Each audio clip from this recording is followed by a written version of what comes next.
Hi, good morning, and welcome back. I have enjoyed the first few days of our planning together, and I really look forward to sharing today with you and really getting down to the nitty gritty and preparing for our school year.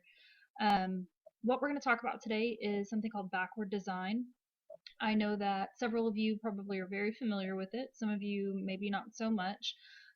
Myself, this is how I learned how to plan. I for the last 6 years have been using backward design to plan lessons and to help teachers plan lessons.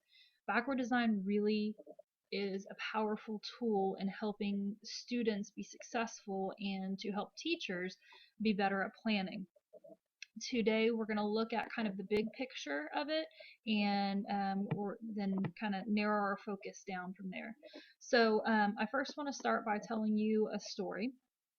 I was in college and I went with my father to Germany to visit my aunt. And each morning she had been so sweet and got up early and went to the local bakery and got lots of nice brötchen and other pastries, and it was just a phenomenal breakfast every morning. So my dad decided that we were going to get up early the next morning and we were going to go buy breakfast for everybody. So I was all for it. Beautiful German town, little tiny village. And so we get up, we get dressed, and we start walking. And after a few minutes of chit chat, said, "So, you know where this bakery is?" And he's like, "No, I thought you knew where it was." I said, "Dad, I have no idea where this bakery is." He's like, "Well, let's just walk around. You know, this little town's not very big. I'm sure that we can find it on our own." So, skeptical, of course, I was like, "All right, fine. We'll walk around. We'll try to find it." So, needless to say, we ended up having to stop to buy a map to find where this bakery was, and the whole time it was like 3 blocks from my aunt's house. And by the time that we got back, it was they everybody else had already eaten breakfast. They were worried, they didn't know where we were, and on top of that, it had rained, so we were soaking wet. So the moral of the story is, don't go anywhere in Germany, especially without directions. But what I learned from it is you need a plan to get to your destination. So if you're going somewhere, you've got a goal, you need to have a plan to get there and to achieve that goal. And especially as teachers, we really need to know where we're going and have a very specific and deliberate way to get there. So backward design is starting with the end in mind. For example, when we went to the bakery, we should have known where the bakery was. We should have known the streets to get to the bakery. We should have asked for directions or had a map ahead of time in order for us to get there.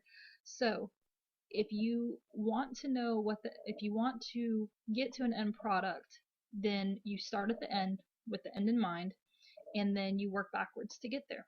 And that's what we're going to do for our students, and I'm going to help you with that today. So first we're going to start with kind of a bigger picture. I know that as math teachers we like to get into the nitty-gritty details, but I want you to think a little bit more globally first. We are going to talk about planning a unit or lesson at a time. So this could be a few days, this could be 6 weeks, this could be 2 weeks, it can be any amount of time, but it's a complete unit where you know that everything goes together and the students are going to be assessed at the end. So first step in backward design for planning a unit is you want to identify the desired learning outcomes. So that's going to be your TEAC statements, and that's also going to be your specificity. So looking at the individual student expectations, we really want to make sure that we're digging down and understanding the rigor and the depth and the complexity that the students are going to be held accountable to, not just on STAR, but for our career and college readiness standards, and also, to help prepare them for college and for the workplace. So the first thing we're going to do is decide what is it they need to learn and how much of it, how detailed does it need to be. Second step is we are going to actually create the unit assessment that aligns with the desired learning. So we're going to say, okay, here's everything they need to learn, and here we're going to create the test that actually tests what we want them to learn. Now remember, this isn't just a very, surface level type test. This is something that is really going to assess the depth of knowledge that they have over these desired learning outcomes. So after you've done the second step, which is creating the assessment, then we're going to take the number of days that we've got for that unit, and we're actually going to map out what we're going to do each day. So if we know that we have to get from here to here, and it's a big chunk, we've got to break it down into smaller pieces that are easier to chew for us and for the students. We can't just race to the end. So that's how we kind of look at it from a unit perspective. Once we've got our days planned out and we know what it is, big picture, what we're going to do each day, then we also backward plan for the day. So each day, we're not only backward planning for the unit, but we also backward plan for the day. What we're going to do is we're going to decide, okay, by the end of this class period, what should the student be able to do? What is their daily learning objective? So this is what we're going to put up on the board for the students as a we will statement. So, we will learn to compare and order integers, whatever it is. Then your daily product comes next. Once we know what we're going to teach them, then we're going to figure out how are we going to determine they've learned it. And then once we know that, once we know where we're going and what we want them to be able to accomplish at the end of the period, then we work backwards and say, okay, now that we know where they're going, how are we going to get them there? And that's really where the real planning comes in, where we are able to dig a little bit deeper because we're planning so detailed that we can accommodate for the differentiated learning, really making sure that we are trying to give individualized experience for our students and making them successful not only with where we want them to go, but each student has a little bit different road that they need to take to get there. So us having that objective and product planned is going to help us get them there. We realize who our students are after the first couple weeks, who learn a little bit differently or who need a little bit of extra help, and this is really where we can get into that and really help them. Okay, so I'm going to give you a specific example. This is taken from 6th grade TEKS. I know that we are transitioning to the new TEKS, but we're just going to use an existing TEKS statement for right now. We will delve into transitioning a little bit later. So for today's example, we're going to use 6.9, which is probability and statistics. The TEKS statement is, the student uses experimental and theoretical probability to make predictions. The student expectation is 6.9a. The student is expected to construct sample spaces using lists and diagrams. So I started with something that is a little bit more simple to explain. This would be a very short lesson. So hopefully seeing it in a more simple way will help you understand what backward design is really all about. So that's what we know our students are going to be tested over, is this TEK.